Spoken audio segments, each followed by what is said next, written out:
Welcome to another session on practical research 1.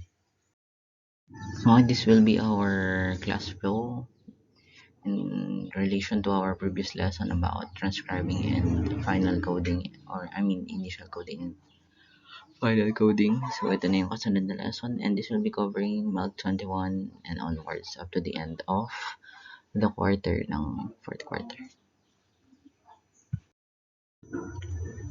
Okay, let's first have our quote of the day. Believe you can and you're halfway there. So it's up to you to explain this on your notebooks.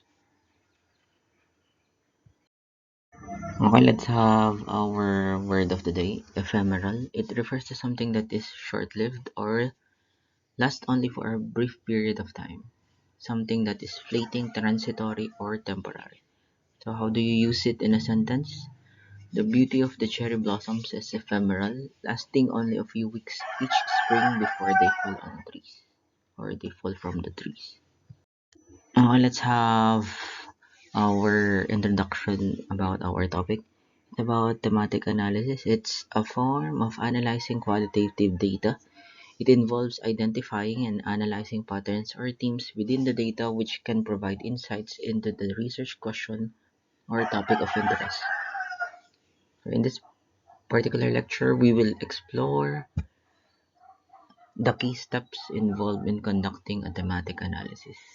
So if we will connect this on our previous lesson, so i-integrate ko na dito yung we will be assuming na tapos na tayo sa transcribing or yung pagsasalin from Filipino to English.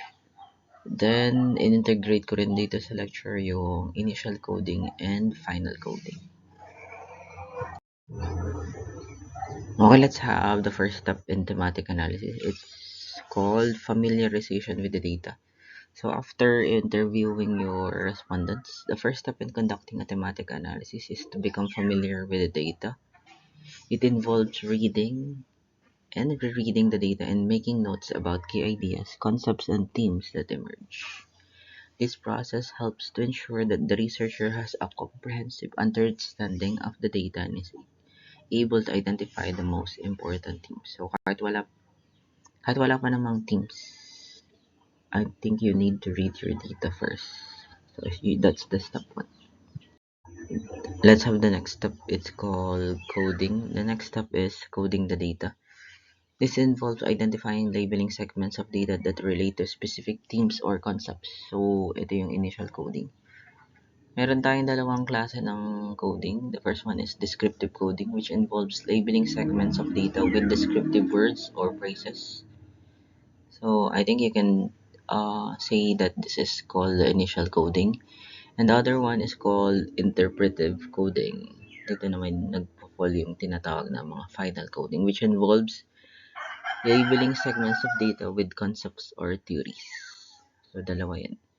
Initial or descriptive words or coding, and the other one is interpretive coding or the final coding. So, next step is our step 3, generating initial themes.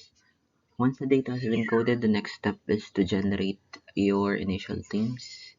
This involves grouping together codes that relate to similar concepts or ideas and identifying the overarching themes that emerge. It is important to ensure that the themes are grounded in the data and that they capture the essence of the research question or topic of interest. Well, let's now have step 4, reviewing and refining themes. So it's very important to refine the themes that you have made earlier.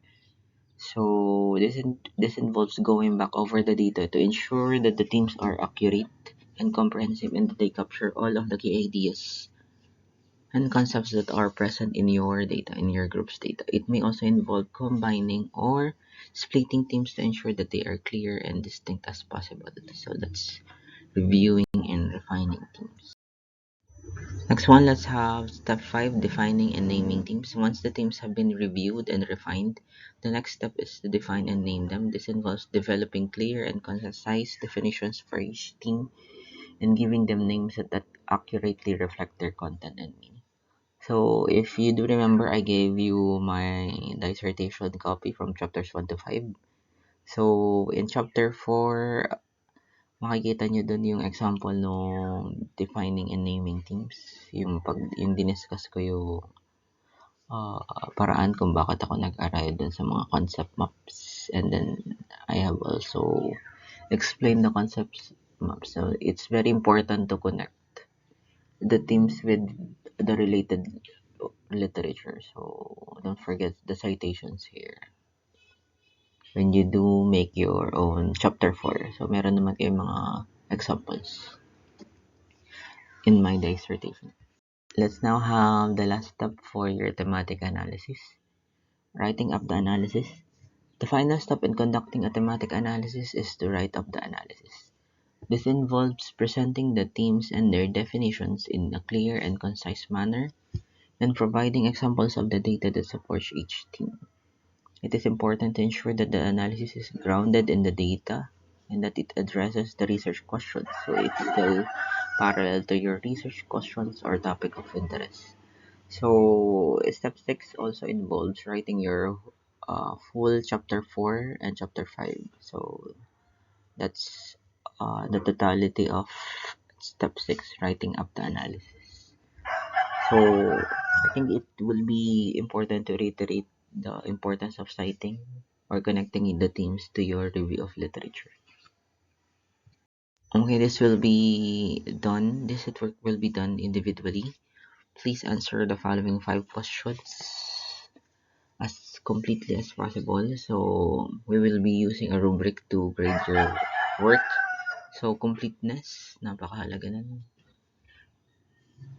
And learn how to ask questions. Don't forget to post questions in our YouTube channel in the comment section. So, plus 20 yung mga post ng questions within the day sa ating performance sa klase for the final or fourth quarter. And that concludes our lesson for the day. Please make sure to accomplish your notes. See you in the next lessons and discussions. Huwag kakalimutan sa PIQ'S TV, panalo ang natuto.